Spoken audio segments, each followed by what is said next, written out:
자, 오늘 장 랭킹5와 함께 하실 시간입니다. 자, 오늘은 어떠한 키워드에 주목해야 될까요? 두 분의 조언 지금부터 들어보시죠. 이지스탁 이지은 대표, 이재규 SK증권 PB차장 나와주셨습니다. 두 분 어서 오십시오. 안녕하십니까. 안녕하세요. 메리 크리스마스입니다. 자, 오늘 조금 더 산타산타한 분위기를 여러분께 전해드리고 싶었는데 시장이 조금 아쉽긴 합니다.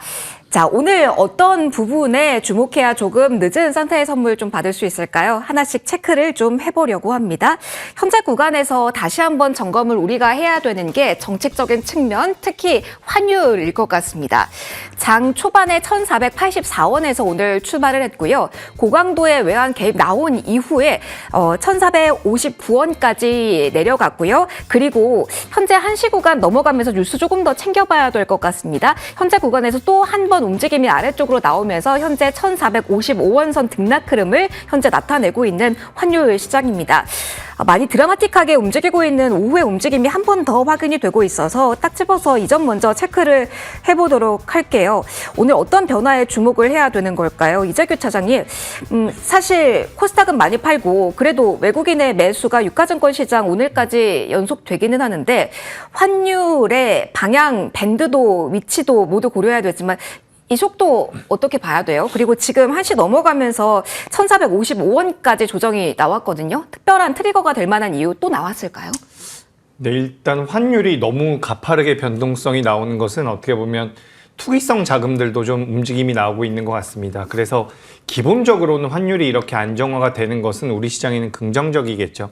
하지만 뭐 최근 한 달 동안, 두 달 동안, 세 달 동안 우리나라 시장에 대한 외국인들의 포지션 자체가 굉장히 공격적인 매수로 들어왔기 때문에 우리나라 시장이 올라온 것은 아닙니다. 결국에는 AI 쪽에 대한 트렌드가 붙어주면서 삼성전자와 SK하이닉스가 좋았기 때문에 환율이 부담스러움에도 불구하고 우리나라 시장이 좋았던 거거든요. 여기서 이제 환율이 어느 정도 안정화가 된다면 제가 생각했을 땐 지금 너무 가파르게 빠져서 한 번 정도는 다시 올라올 가능성이 있어 보이거든요. 이 좀 반등이 나온 이후에 변동성이 줄어든다라고 한다면 외국인들 입장에선 저는 우리나라 시장이 굉장히 매력적일 수밖에 없다라고 생각이 됩니다. 사실 개인적으로는 1,500원대까지 좀 올라왔을 때 올라오게 된다면 굉장히 좋은 매수의 기회가 될 수 있을 것이다라고 생각을 했거든요. 왜냐하면 환율이 1,500을 넘어서 뭐 1,600까지 갈 가능성은 굉장히 낮기 때문에 1,500원대에서 고점을 찍고 밀린다라는 관점으로 본다면 환차익이 발생할 수가 있거든요. 그렇기 때문에 저는 환율에 대해서는 생각보다 부담을 많이 가지고 있지는 않았습니다. 특히 이제 그 일본에서 기준금리를 올리고 나서도 별다른 이렇게 악재성으로 우리나라에 반영되고 있는 부분들은 없기 때문에 일단 너무 신경 쓰지 말자. 다만 이제 환율이 이렇게 안정되고 있는 것은 긍정적이란 말씀 드리고 싶고요. 또 이제 미국 쪽에서 주식을 매도하고 나서 우리나라 쪽 주식을 매수해서 1년 이상 보유를 하거나 이렇게 한다면 뭐 양도세에 대해서 혜택을 주겠다라는 이야기들이 나오고 있죠. 제가 보니까 요 금액 같은 경우도 지금 100조가 넘어가는 것 같거든요. 이 부분에서 뭐 10%라든지 20%라든지 우리나라 시장으로 돌아온다라고 하면 그에 따른 것도 우리나라 시장에는 부정적일 것은 없다. 전 이렇게 좀 생각을 하고 있으니까 체크를 해보시면 좋을 것 같고, 최근에 환율에 대해서 여러 가지 말들이 많은데 어떻게 보면 전 세계 시장에서 이 달러 대비해서 약세가 굉장히 도드라지는 것은 우리나라랑 일본이거든요. 네. 이 두 나라의 공통점은 결국에 미국에 많은 투자를 하는 나라들이라는 부분입니다. 그러니까 미국에 투자를 하기 위해서 미국에서 벌어들인 돈을 한국으로 가져오지 않고 거기서 이제 가지고 있는 부분인데 이걸 계속해서 이제 우리나라로 좀 가지고 오려고 당국에서도 노력을 좀 하고 있는 것 같아요. 근데 이게 어쨌든 우리나라 시장이 경제 상황이 안 좋아서 글로벌 시장에서의 입지가 흔들려서 환율이 올라간 것은 아니기 때문에 전 너무 걱정하지 않으셨으면 좋겠고, 지금 밀려 내려가는 것은 긍정적이다. 다만 이게 너무 변동성이 빨랐기 때문에 다시 한번 살짝 상방으로는 다시 한번 올랐다가 변동성이 줄어들 가능성이 높겠다라는 의견 드리겠습니다. 알겠습니다. 변동성, 이게 가장 고민이실 것 같아요. 이지은 대표님의 의견도 좀 듣고 싶습니다. 이렇게 급격한 움직임을 어떻게 보시는지 궁금하고요. 강력한 의지와 정부의 정책 실행 능력을 곧 확인하게 될 것이다 라는 코멘트가 나왔고, 앞서 뭐 차장님께서도 언급해 주셨지만 개인 투자자가 해외 주식 팔고 국내에 투자를 하면은 어느 정도 혜택을 주겠다라는 발언도 나왔잖아요. 그러면 단기적으로 우리가 조금 더 기대를 하게 되는 건 개인 수급이 되는 건지, 수급적으로 어떤 포인트를 봐야 되는 것까지 힌트 주시면 좋을 것 같습니다. 일단 이렇게 되면 이제 환율이 저도 약간은 변동성은 지속될 수 있다라고 보고는 있지만 안정화를 찾아가게 되면 개인에 대한 수급뿐만 아니라 외국인의 수급도 다시 한번 돌아오는 부분들을 좀 기대를 해볼 수 있는 부분과 이번에 이제 당국에서 굉장히 좀 강력한 카드에 대한 이야기가 했고 그동안 사실 많은 이야기들을 했지만 그렇게 실효성은 없지 않을까라는 그런 시장의 의구심이 있었고 환율도 그렇게 크게 움직이지는 못했다가 이제 오늘은 그래도 좀 움직임이 나오고 있고 이렇게 됐을 때 앞으로 수급에 대한 대책을 더욱더 좀 가속화시킬 수 있는 오늘 이제 개인 투자자들이 국내 주식을 선택할 수밖에 없는 여러 가지 정책적인 이야기들이 나왔는데 이것뿐만 아니라 또 기업들이 좀 적극적으로 민간 협력에 대한 부분들을 유도할 수 있는 가능성도 있지 않을까라고 보고 있고요. 어저께 같은 경우에도 기업별로 지금 이제 아무래도 해외 쪽에서 성과를 내고 그러니까 달러로 받아온 금액을 원화로 바꾸지 않는 그런 움직임들이 굉장히 많았고 그것도 원달러 환율을 상승시키는 요인 중에 한 가지다라고 지목이 되었던 만큼 이런 민간 협력에 대한 유도도 추가적으로 나올 수 있는 가능성 어제 시장에서 이런 이야기가 돌기는 했었거든요. 그래서 이런 부분들에 대한 추가적인 카드가 나올 수 있는 가능성이 있지 않을까라고 보고 있고 결국 큰 그림으로 봤을 때는 우리가 기다리는 부분은 뭐 결국 반도체, 펀더멘털에 대한 매력도로 인해서 외국인 수급이 들어온 것도 맞기는 하지만 환율 안정화를 통해서 또 추가적인 외국인들의 수급도 기대할 수 있기 때문에 이런 부분들에 대한 기대 심리는 좀 더 커지지 않았나라고 생각을 하고 있습니다. 그럼 대표님 밴드 구간은 어떻게 우리가 설정하면서 대응을 하면 돼요? 1,500원까지 이야기가 나왔기 때문에 그 부분에서는 프로그램 경계감을 좀 가졌잖아요. 그러면 1,500원 되기 전에 이렇게 급격한 구두 개입이 나온 거라면 조금 더 낮춘 자리에서 밴드 설정하고 전략 설정하는 게 맞을까요? 상단은 1,500원으로 보는 게 맞는 것 같고요. 네. 그리고 중심 같은 경우에는 50원에서 70원 정도로 보는 게 맞는 것 같고 네. 그리고 전체적으로 단기 이제 하단에 대한 지지선은 이젠 1,400원은 뉴노멀 시대가 맞는 것 같아서 1,400원에서 한 1,430원 정도로 잡고 대응을 해보시는 게 맞지 않을까라고 생각을 합니다. 알겠습니다. 수급적인 측면 또 이야기를 해보도록 하죠. 그러면은 또 하나의 트리거가 될 만한 요인은 없는지 좀 살펴볼 텐데요. 이재규 차장님, 사실 코스닥 활성화 대책에 대한 기대가 컸잖아요. 이 정도가 전부이고 연말에 안전판 역할을 하는 정책에 대한 품은 이 정도인지 먼저 궁금합니다. 이러면서 대주주 양도세 불안 물량은 이제는 벗어났다라고 보면 되는지 이 포인트 한번 점검해 주신다면요. 네, 뭐 대주주 양도세를 피하기 위한 물량은 나올 수 있죠. 근데 뭐 50억 정도 가지고 있는 분들이나 코스피 같은 경우는 1%, 코스닥 같은 경우는 2% 정도 가지고 있는 분들이 이제 대주주 양도세의 대상이 될 수가 있기 때문에 그 물량들이 이제 그 기준일이라고 할 수가 있죠. 기준일 이전에는 매도를 하려고 하는 그런 성향이 있기 때문에 연말에는 연초에 많이 올라왔었던 업종 중에서 매물이 좀 나온다라고 보시면 좋을 것 같습니다. 이런 부분들 같은 경우는 좀 더 이어질 수가 있겠죠. 뭐 오늘도 나올 수가 있고요. 다음 주 월요일까지도 나올 수가 있다라고 생각이 되는데 지금 우리가 그 흐름 때문에 내가 보유하고 있었던 종목들을 매도할 것은 아니라고 생각이 되고 있습니다. 그래서 오늘 같이 보시면 어떻게 보면 현대차도 아까 좀 올라오고 있는 모습이고 배당에 대한 모멘텀들을 가지고 있는 기대감들을 가지고 있는 기업들도 좀 변동성이 나오고 있는데 사실 배당에 대한 배당락을 우리가 고려해 본다라고 하더라도 뭐 배당 관련되어 있는 기업들은 지금 매매하는 게 아니라 10월 달이나 9월 달부터 매매를 했어야지 된다라고 저는 생각을 하고 있고요. 양도세 뭐 회피 물량에 대해서도 매년 진행이 되고 있는 부분들이기 때문에 만약에 배당락이 진행이 되면서 혹은 양도세 이슈가 끝나고 나서 주가가 밀리면 2026년도에 대한 사업 분야가 어떻게 진행이 되는지를 판단할 필요가 있습니다. 그래서 2026년도에 좋을 것 같다라고 하면 지금부터 조정을 받을 때는 매수의 관점으로 보시는 게 좋을 것 같고요. 26년도에 대한 기대감이 낮다라고 한다면 지금 관련되어 있는 그런 수급적인 이슈들로 인해서 주가가 밀릴 때에는 놔두는 게 좋겠죠. 그래서 결국에는 우리 시장에서 올해도 아까 전에 뭐 제가 환율 이야기하면서 잠깐 말씀드렸지만 우리나라 반도체가 지금 뭐 환율에 대한 영향을 안 받는 업종이 아니잖아요. 하지만 그럼에도 불구하고 굉장히 좋은 모습을 보였던 것은 결국엔 시장의 트렌드와 이 실적이라고 저는 생각을 하고 있거든요. 그래서 2026년도에도 결국엔 실적이 잘 나오는 섹터라고 한다면 지금부터 공략하는 것은 저는 무리가 없다라고 생각을 하고 있습니다. 그러니까 이번 주, 다음 주까지 있을 만한 이런 수급적인 이벤트로 인해서 나의 포지션을 바꿀 이유는 없지 않을까라는 의견 드리도록 하겠습니다. 환율 중심으로 일단 매크로적인 측면 조명해 보면서 큰 틀 잡아봤습니다. 다음 키워드로 넘어갈까요? 저희 오늘 시장에서 자율주행이 반짝반짝 빛나고 있습니다. 어느 정도로 무게감을 싣고 조금 더 기대할 수 있을까요? 오늘 자율주행 관련해서는 큰 틀에서는 현대차 그룹에 대한 이야기 그리고 삼성전자발 모멘텀이 있을 건데요. 먼저 현대차 이슈에 집중을 해서 이야기를 좀 해볼까 합니다. 이재은 대표님, 오늘 장 초반에 자율주행 관련해서 스케줄을 보면 가장 시장의 주목을 받았던 게 정의선 회장이 포티투닥 판교 사옥을 방문해서 기술 직접 점검한다라는 이벤트였습니다.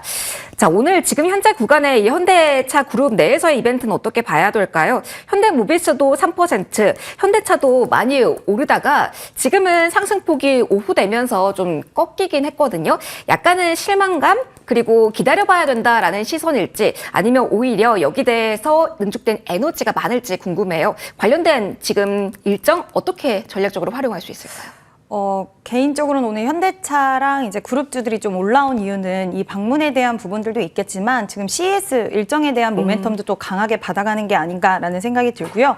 특히 현대차 같은 경우에는 이번에 CES에서 아틀라스를 처음으로 공개를 하고 시연을 공개를 하는 부분과 그리고 AI 로보틱스 관련된 로드맵에 대한 공개 모멘텀도 있기 때문에 그와 관련돼서 좀 혼재된 이슈가 주가 상승을 만들어냈고 결국 현대차는 뭐 저는 긍정적으로 볼 수 있는 게 하이브리드 차량 쪽이라든지 여전히 좀 유효한 구간이라서 이번에 국내 시장에서도 현대기아차의 점유율이 90%가 넘었고 유럽에서도 전기차 판매가 지금 전년 동기 대비해서 뭐 큰 폭은 아니지만 그래도 올라오는 모습이 보여졌기 때문에 이런 자동차 관련된 본업의 업황적인 부분이라던가 그리고 추가적으로 CES 일정에 대한 모멘텀 자율주행은 아직까지 시간은 멀기는 하지만 뭐 테슬라도 그렇고 지금 전 세계적인 흐름 쪽에 이쪽으로 가고 있기 때문에 그에 따른 사업 재편이라든지 그리고 새로운 돌파구를 마련해 두는 데 있어서 신성장 동력에 대한 기대감이 좀 같이 분위기가 좋다 보니까 이어지는 게 아닌가라는 생각이 들고요. 또 오늘 삼성전자발 이슈도 있었기 때문에 같이 시너지를 받아서 가는 모습이라고 생각을 하고 있고 또 자율주행 관련돼서는 제가 항상 이제 뭐 약간의 완전 긍정적인 부분의 뷰만 드렸던 것은 아니었는데 당분간은 이런 기대감을 통해서 이 자율주행 관련된 종목들 안에서의 순환매가 좀 이어질 것 같고요. 그 이후에는 카메라 모듈 쪽에 모멘텀이 있는 종목군들 LG 이노텍이라던가 퓨런티어라던가 오늘 퓨런티어 같은 경우에도 상승세가 좀 좋게 나왔는데 이런 종목군들을 좀 압축해서 보시는 게 초반에는 기대감으로 다 같이 가다가 그 이후에는 옥석가리가 진행될 가능성이 있기 때문에 저는 그쪽으로도 한번 집중해서 보시면 좋지 않을까라는 의견 드려보도록 하겠습니다. 그러면 요즘은 짧게 대응하시는 분들도 많아서 일정 좀 잡고 대표님 하나만 더 봐주세요. 오늘 일정된 그 시간표를 보니까요. CES에서 현대차 로봇 관련된 로드맵이 발표되는 시간이 내년 1월 6일 우리 시간으로 오전 6시라고 전해졌더라고요. 그러면은 한 5거래일 정도의 시간이 있습니다. CES 이벤트 전에 어떤 종목군들, 어떤 키워드를 중심으로 공략을 하는 게 수익률을 극대화할 수 있는 방안 중에 하나라고 보실까요? 현대차는 좀 그냥 쭉 갖고 가시면 좋지 않을까라고 생각을 하고 있고요. 현대 오토웨버도 한번 좀 관심 있게 보셔도 좋지 않을까라고 보고 있는데 관련된 종목군들의 흐름을 보면 지금 고가권에 올라와 있는 종목들이 좀 있어서 5거래일 남은 가운데 저는 단기적인 탄력도를 노리고 일부 수급을 들어가는 부분과 그리고 CES 일정 전후로 해서 변동성이 나왔을 때 단기로 들어갔던 물량들은 수익을 좀 챙겨주시고요. 물림이 있었을 땐 추후 내가 이 기업은 좀 중장기적으로 보고 싶다 하는 기업이 있다라고 한다면 그때 오히려 모아가는 전략이 좀 유효하지 않을까. 그래서 단기 이벤트는 말 그대로 단기적인 탄력도 한번 1차적으로 노리고 들어가시고 추후에 남은 물량 갖고 밀렸을 때 더 비중을 확대시켜서 쭉 끌고 가시는 전략이 유효하지 않을까라는 의견 드려보도록 하겠습니다. 그러면 현대차 중심으로 이야기를 쭉 풀어봤는데 삼성전자발 이슈도 조금 더 깊게 조명해 보도록 하죠. 이재규 차장님, 오늘 자율주행 키워드 안에서 에이테크 솔루션의 상한가 진입 그리고 풀리질 않고 있습니다. 삼성전자가 전장에 힘을 쓴다라는 M&A 이슈로 오늘 그럼 자율주행이 강하다라고 봐야 될까요? 사실 에이테크 솔루션 같은 경우는 지분 관계로 보면 삼전이 2대 주주기도 해서 이게 지분법 테마로 움직이는 걸까? 아니면 삼전의 드라이브로 인해서 자율주행에 대한 레벨업이 진행되는 걸까? 어느 쪽으로 보고 계신지 먼저 궁금합니다. 두 가지 다 맞는 것 같습니다. 두 가지 다예요? 네, 자율주행 쪽도 엮여 있는 것 같고 지분을 가지고 있는 쪽도 엮이는 것 같습니다. 근데 이제 말씀하신 에이테크 솔루션 같은 경우는 일단 시가총액이 500억 정도 되는 기업이거든요. 규모가 굉장히 작기 때문에 변동성이 좀 더 잘 나오지 않았나라고 생각이 되는데 오늘 전반적으로 자율주행과 관련되어 있는 기업들의 주가 흐름이 나쁘지가 않습니다. 아무래도 삼성전자가 투자를 하겠다라는 부분, 그러니까 우리가 단순하게 좀 생각을 해보면 제가 살아가는 데 있어서 가장 비싼 것이 부동산, 그다음에 자동차죠. 근데 자동차 쪽에 대한 이제 수요가 계속해서 늘어나고 있고 변화가 되는 과정에서 이 전장 쪽에 대한 사업의 확장성은 분명히 있다라고 생각이 되거든요. 그래서 뭐 최근에 로봇 관련주들이 강세를 움직였고 지금도 강세를 보이고 있지만 요 앞전 같은 경우 또 우주항공주들이 굉장히 좋았잖아요. 오늘도 그렇지만. 근데 이제 이렇게 좀 빠르게 선순환이 자금이 강하게 들어오면서 변동성이 나오고 있기 때문에 자율주행 쪽 같은 경우도 저는 변동성이 좀 더 나올 가능성이 높아 보입니다. 내년 상반기까지는 자율주행 쪽에 대한 관심이 필요하고 만약 여기서 추가적으로 주가의 시세가 좀 더 나오고 좀 더 군집성을 보이면서 변동성을 보여주면 내년 상반기에도 자율주행이 좋을 가능성이 있어 보여요. 그러니까 오늘 새벽에 마감된 미증시에서 테슬라 같은 경우는 조정을 좀 받았거든요. 그럼에도 불구하고 우리나라 시장에서 변동성이 나오는 것은 삼성전자발 이슈로 시작이 됐고 내년 상반기까지도 자율주행 같은 경우는 어쨌든 움직이다 말고 계속 이렇게 반복을 해왔기 때문에 이번만큼은 변동성이 좀 더 이어질 수 있지 않을까. 다만 규모가 좀 큰 기업들 위주로 보시면 어떨까라는 의견 드리면서 뭐 LG 이노텍도 마찬가지고요. 삼성전기도 마찬가지고 전부 다 엮여 있다라는 말씀 드리도록 하겠습니다. 알겠습니다. 조금 더 아이디어를 확장해서 안정적인 종목까지 살펴보자라는 의견 이야기해 주셨습니다. LG 이노텍, 삼성전기까지 봐도 된다 조언 주셨고요.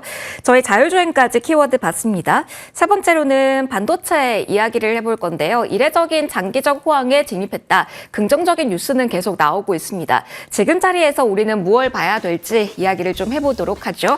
SK 하이닉스 먼저 오늘은 좀 잡아보려고 합니다. SK 하이닉스의 이 경고, 투경 해제가 오늘 좀 결정 날 수도 있어서요. 그 기준점이 중요할지 먼저 점검을 부탁드려보도록 할게요.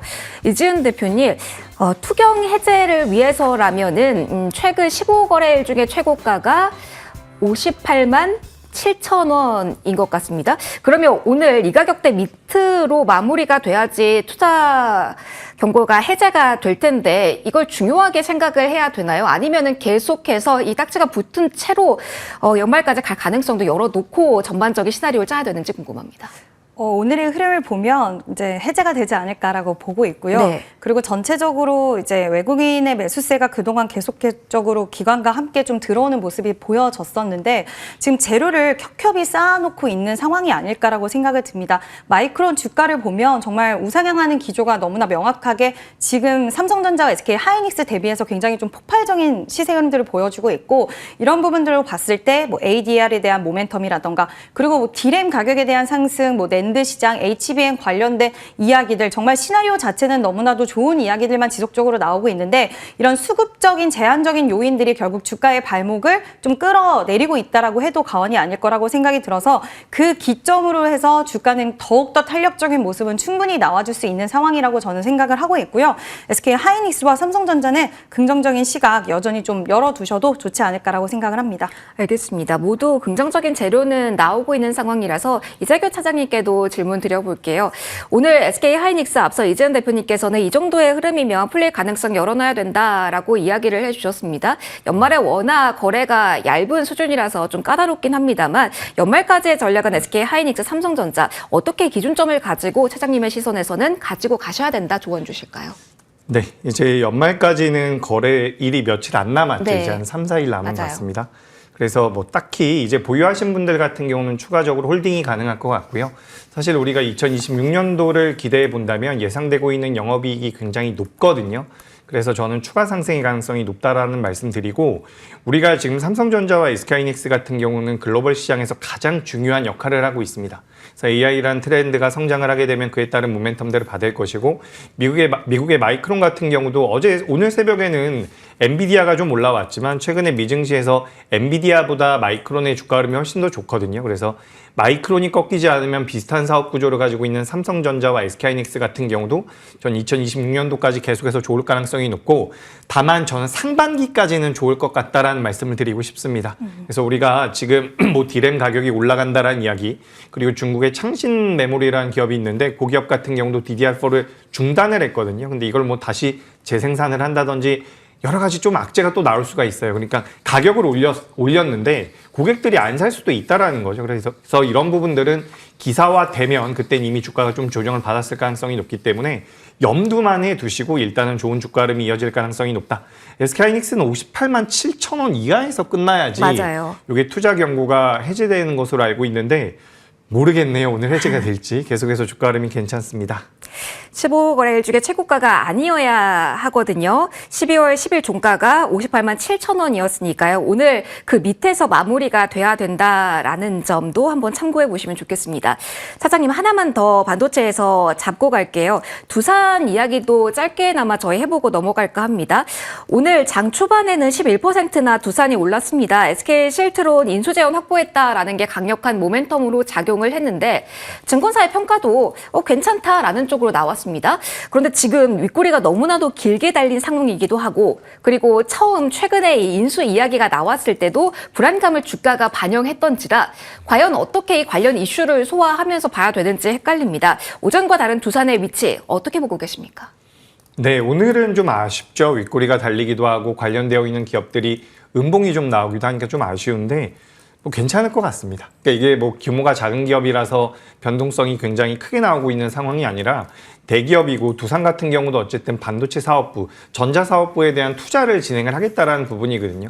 그래서 거기에 대해서 재원이 부족하기 때문에 그걸 어떻게 마련할 것인가, 여기에 대한 이런 우려가 좀 있었는데 이번에 뭐 인수 재원이 확보가 된 거죠. 그래서 이런 부분들을 고려해 보면 시간이 좀 걸리더라도 우상향이 만들어질 가능성이 높다라는 말씀드리고, 지금도 보시면 이제 삼성전자 같은 경우도 그렇고요, SK하이닉스 같은 경우도 살짝 둔화되고 있는 모습들이 있거든요. 아무래도 연말이기 때문에 그런 것 같고, 내년 상반기가 되면 자금이 좀 더 들어올 가능성이 높다라고 보여지기 때문에 두산뿐만 아니라 두산 그룹주 같은 경우는 저는 전반적으로 긍정적으로 판단을 하고 있습니다. 알겠습니다. 두산에 대해서 비슷한 결 주실지 궁금하네요.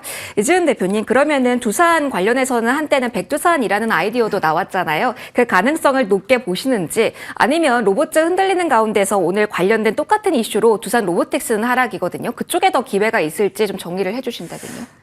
저는 두산 좀 좋게 보고 있는 그런 상황인데요. 일단 두산 같은 경우에는 지금 BG 쪽 그 사업부 자체가 뭐 엔비디아도 그렇고 메타도 그렇고 지금 전체적으로 우리가 앞으로 AI 수요가 확장되는 흐름 속에 있어서 지금 기판에 대한 소재 모멘텀은 같이 커질 것이고, 그에 따른 고객사가 워낙 잘 확보되어 있는 상황이기 때문에 특히 3분기 때는 예상보다 실적이 살짝은 좀 안 좋았지만 4분기부터는 다시 안정화를 찾을 수 있다라는 전망들도 원래 기존에 나왔었기 때문에 그 흐름 속에서 이 실트론 같은 경우에 결국에는 인수하는 과정 속에서 자금에 대한 부분들이 계속 제기가 됐었던 건데 이 부분이 해결이 됐기 때문에 저는 종합반도체 회사로서의 면모를 좀 이제 갖춰나가는 모습이 아닐까라는 생각이 들어서, 일단 백두산을 다시 단기적으로 갈지에 대한 부분들은 살짝 시간은 걸릴 수는 있겠지만 수요가 늘어나는 데 있어서 분명히 수혜를 받을 수 있는 구조의 회사의 역할을 하고 있는 것은 맞기 때문에 뭐 엔비디아라든지 이런 쪽의 흐름들을 봤을 때는 전 충분히 93만 원까지의 흐름은 좀 나와주지 않을까라고 보고 있고요. 추가적으로 그 이후에 내년에는 뭐 100만 원까지도 한번 다시 기대를 해볼 수 있지 않을까라는 의견 드려보도록 하겠습니다. 알겠습니다. 그래도 펀더멘트 자체에서 두산 그룹 내에서의 반도체 비중이 10% 후반까지 좀 늘어나게 되는데, 여기에 대해서 두 분 모두 긍정적인 뷰도 보유를 해주셨습니다. 다음으로 넘어가 보겠습니다. 제약 바이오 볼게요. 먹는 위고비가 FDA 승인 받았다라는 이슈는 어떻게 봐야 될까요? 제약바이오 내에서 오늘은 좀 약한 편이긴 한데요. 이재규 차장님께 먼저 질문 가보도록 하겠습니다. 내년 초에 출시 이야기도 나오는데 오히려 먹는 위고비가 세론으로 지금 작용하고 있다라고 봐야 되나요? 분위기 어떻게 감지하시나요? 네, 오늘 제약바이오가 장 초반에는 좀 좋았는데 시간이 지날수록 조금씩 둔해지고 있는 것 같습니다. 다만 뭐 보로노이라든지 에임드바이오 같은 경우는 계속해서 좋은 모습이 나오고 있기 때문에 제약바이오가 전반적으로 무너진다라는 관점은 아닌 것 같고요. 장 초반에 이제 경구용 비만약 쪽과 관련돼서 일동제약이 먼저 좀 탄력적으로 치고 나간 것 같은데 현재 이제 3.4%대에서 거래가 진행이 되고 있습니다. 주가의 흐름 자체는 저는 전혀 훼손되지 않았다라고 생각이 되고요. 다만 오늘 보시면 아시겠지만 두산 같은 경우도 장 초반에 좋다가 윗꼬리가 달렸고 지금 이제 경구용 비만약 같은 경우도 관련되어 있는 기업들 같은 경우도 장 초반에 좀 올라왔다가 밀리는데 최근에 이렇게 전강 후약으로 진행이 되고 있는 기업들이 굉장히 많습니다. 수급적인 부분들을 우리가 고려해 본다면 장 초반의 추격 매수보다는 종가 부근에 매수를 하시는 게 맞지 않을까라는 말씀 드리고 싶고요. 제약바이오 같은 경우는 저는 살짝 이제 위태위태한 것 같은데 그래도 이번 주 다음 주까지 진행이 되면서 제약바이오 업종지수 기준으로 0.5%에서 1% 정도만 반등을 준다면 2026년도 상반기에는 제약바이오가 좋을 것 같아요. 최근에 우주항공 쪽으로도 수급이 많이 뺏겼고 로봇 쪽으로도 많이 뺏겼고 어제 같은 경우는 또 이제 반도체 소부장 쪽으로도 오랜만에 자금이 들어왔거든요. 그래서 선순환이 되는 과정에서 오늘은 제약바이오가 좀 소외가 되고 있지만 2026년도에는 그래도 괜찮은 가능성이 높고 비만약과 관련되어 있는 기업들 같은 경우는 어떻게 보면 제약바이오에서 가장 포인트인 것 같습니다. 항상 비만을 이제 우리가 방지함으로써 예방함으로써 막을 수 있는 합병증들이 정말 많다고 하거든요. 그래서 비만과 관련되어 있는 우리나라 기업들 체크해 보시면 좋을 것 같고 실적이 나오는 기업으로는 뭐 한미약품도 여전히 매력적이지 않나라는 생각이 들어서 이런 기업들 같은 경우는 조정을 좀 받거나 주가 흐름이 둔화가 됐을 때 좀 모아가시는 방법도 하나의 투자법이 될 수 있겠다라는 말씀 드리겠습니다. 그럼 큰 틀에서 이번 주 오늘 오후와 금요일 그리고 다음 주까지 봤을 때 알테오젠과 같은 시가총액이 큰 제약바이오 쪽에 수급이 몰리면서 올라와 주는지를 단기적으로는 포인트로 보면 될까요, 차장님? 전 일단 이거 알테오젠 보유하신 분들이 굉장히 많아가지고 조심스러운데 네. 전 일단 알테오젠보다는 ABL 바이오가 조금 더 상징성이 생겼다라고 좀 생각이 되거든요. 네. 최근에는 코스닥 쪽에 대해서는 시가총액 상위 주니까 그래서 이제 알테오젠이 옮겨가면 ABL 바이오를 필두로 해서 코스닥의 제약 바이오 업종들의 흐름이 만들어질 가능성이 높고 이제 코스피 같은 경우는 또 종목군들이 살짝 다릅니다. 바이오테크 기업이 아니라 삼성 바이오로직스라든지 셀트리온 같은 그런 바이오시밀러나 CDMO와 관련되어 있는 기업이기 때문에 이 국방수권법이라고 하죠. 생물보안법의 네. 상위 법안이라고 보시면 좋을 것 같은데 이 생물보안법과 관련되어 있는 기업들 같은 경우는 오히려 단기적으로는 바이오테크 기업들보다 좀 더 주가 흐름이 좋을 수도 있겠다라고 생각이 돼서 전 전반적으로는 제약바이오는 긍정적이고 코스닥을 보실 때는 이제는 ABL 바이오로 좀 보시면 좋을 것 같고 이런 ABL 바이오 같은 바이오테크 기업들 외에 CDMO라든지 그리고 바이오 시밀러 쪽 같은 경우 이쪽 같은 경우는 이제 코스피에 상장되어 있는 기업들 같은 경우도 주가가 많이 못 올랐기 때문에 상승 여력은 있지 않을까라는 의견 드리겠습니다. 알겠습니다. 많이 못 올랐기 때문에 올라갈 여력도 있다라는 점도 언급을 해주셨습니다. 그럼 모멘텀도 하나 보도록 할게요. 이재은 대표님, 오늘 뭐 이쪽에서는 윗꼬리가 달린 종목들이 워낙 많습니다만 의료 AI 쪽에서 셀바스 헬스케어도 장 초반 강했고 지금 구간에서는 로키드 헬스케어가 그래도 상대적인 강세를 보이고 있는 상황입니다.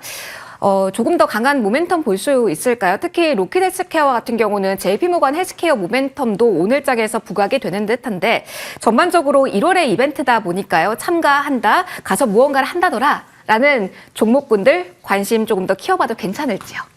의료 AI 쪽은 좀 봐도 좋다라고 생각을 하고 있는데 말씀하신 것처럼 로키드 헬스케어가 대장주의 역할을 계속해서 해왔고 그동안 한 5거래를 넘는 기간 동안의 기간 조정과 가격 조정이 특별한 노이즈 없이 좀 밀리면서 나온 그런 상황입니다. 근데 여기서 어느 정도의 하방 지지를 받으면서 추가적인 하락세가 나오는 게 아니라 지지가 발생했다는 것은 의료 AI 쪽의 대장주가 죽지 않았다. 그렇게 반대로 생각하면 일정에 대한 모멘텀도 있지만 수급적인 요인들이 의료 AI 쪽에 여전히 좀 존재를 하고 있다라는 쪽으로도 해석을 할 수가 있을 것 같고요.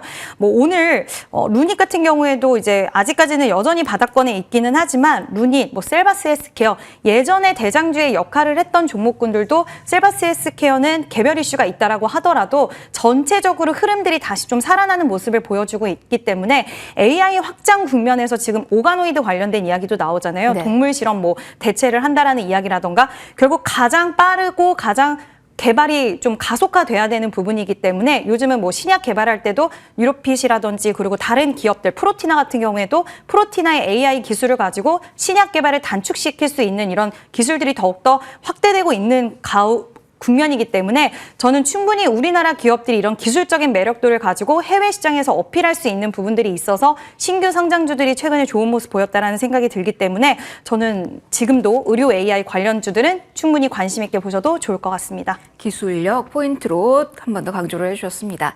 저희 이제 마지막 키워드로 넘어가야 될 것 같습니다. 마지막은 오늘 개별 종목의 영향력이 큰 2차 전지 이야기를 해볼 겁니다. 엔캠 이야기 장 초반부터 많이 들으셨죠? 현재 위치는 어떻게 봐야 될까요? 전해액 공급 계약 체결 소식을 어떻게 우리는 봐야 될까요? 이재규 차장님께 질문 드려볼게요. 21%까지 올랐다가 현재는 8% 정도 플러스 구간입니다.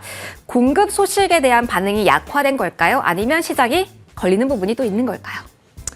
네, 일단 이 해당 내용은 지난번에도 나왔던 내용이죠. 지난번에 나왔던 내용이 오늘 확정이 된 거라서 좋은 네. 내용이긴 한데 주가가 이제 상승세를 이어가기에는 조금 원래 있던 내용이기 때문에 좀 부담을 느끼지 않았나라고 생각이 되고요. 전반적으로 이제 2차 전지 쪽이라든지 엔캠 같은 경우도 아직까지 완벽하게 돌아섰다라고 보긴 좀 어렵거든요.